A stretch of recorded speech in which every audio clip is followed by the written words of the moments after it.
would be fun to look at some things that only Irish people understand, things only Irish people get, and I thought I would blow the lid off them and reveal them to the rest of the world. I'm interested to know if people in other parts of the world do any of these things too, so let me know below in the comments. I think they're all pretty innately Irish. Before I get into the video, do be sure to subscribe, otherwise the next time you are walking around, you will stub your toe on something and it will hurt you. I don't make up the curses, they just come to me. And yet supposedly I'm the evil one. So subscribe, like, comment, share to avoid such a curse. Okay, the first one is the phenomenon of communions, wherein the tiny child brides go door to door and they knock and they ask for money. The boys do this too, but it's less effective because the girls look so cute in their little child bride outfits. They're getting married to holy God, you know. There's something a bit off about that, right?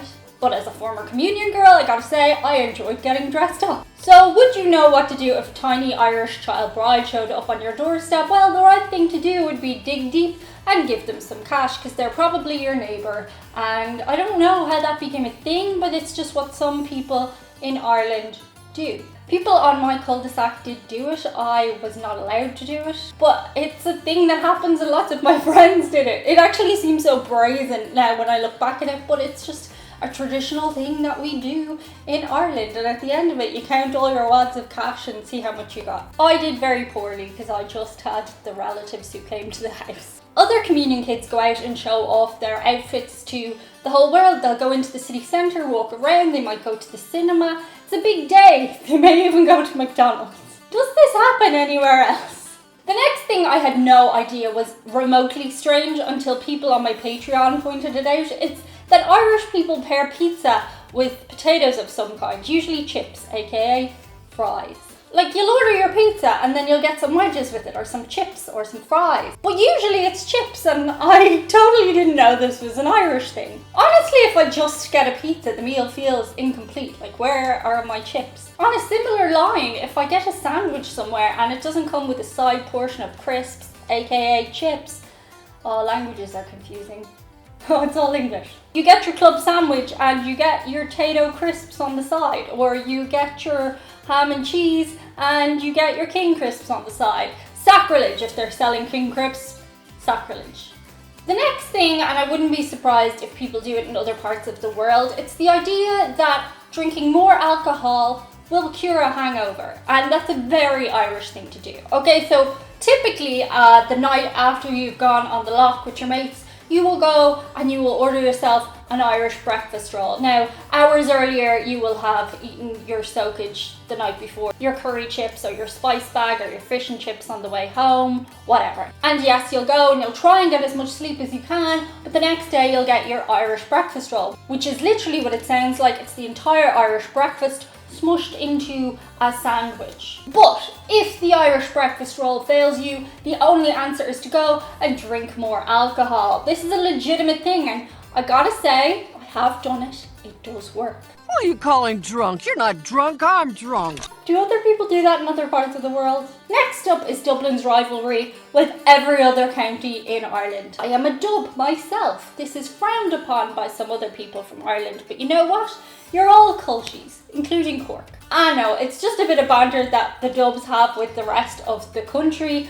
Obviously, it's mostly fun and games, but there is a little truth behind it. There are, of course, other cities: Cork, Limerick, Galway. The main rivalry, however, is between Dublin and Cork. Dublin, of course, being the capital city of Ireland, and Cork wishing it was the capital city of Ireland.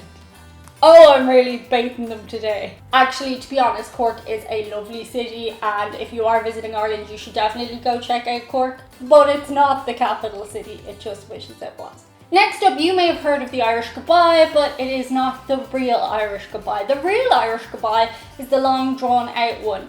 If you hang up the telephone before another person, fun fact, kids do phones like this these days.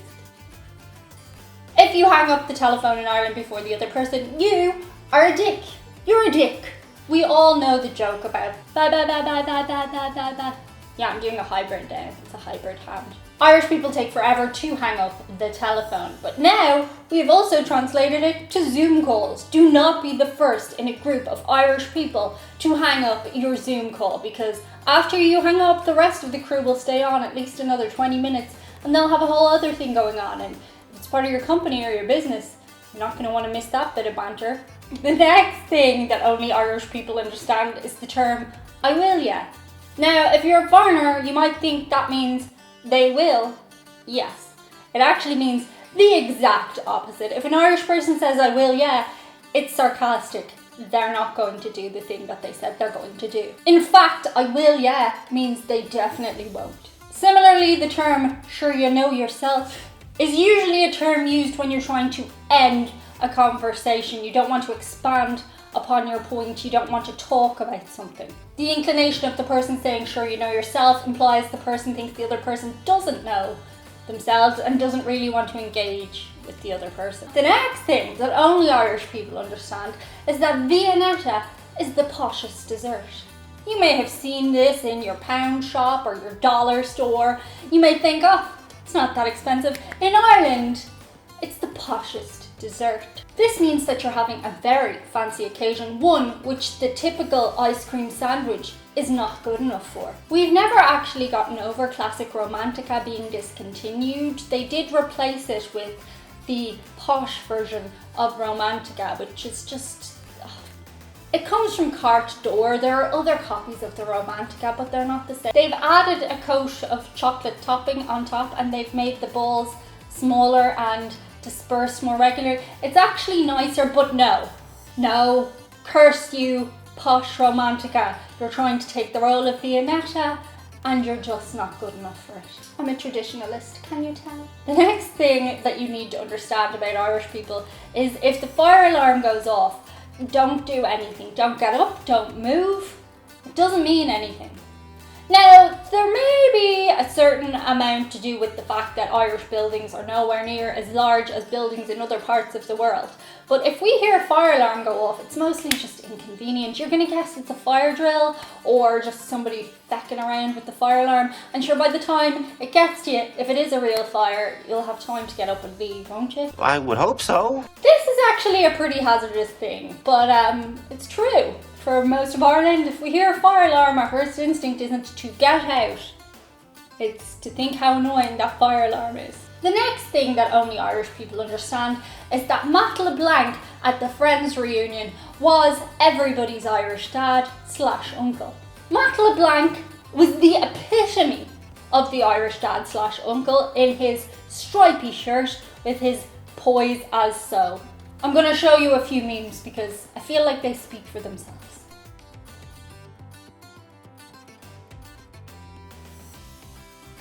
And the number one thing that you'll only get if you're Irish is there is no situation too serious that can't be joked out of. There is no situation that you cannot make a joke of. None, bar none. There was a video that went around a couple of years ago of a man who had died and recorded his voice before his death, and when the coffin was going down, they played a tape of him saying, "I'm still alive in here, let me out." It was very funny. Is that please I can hear? You can Google it after this.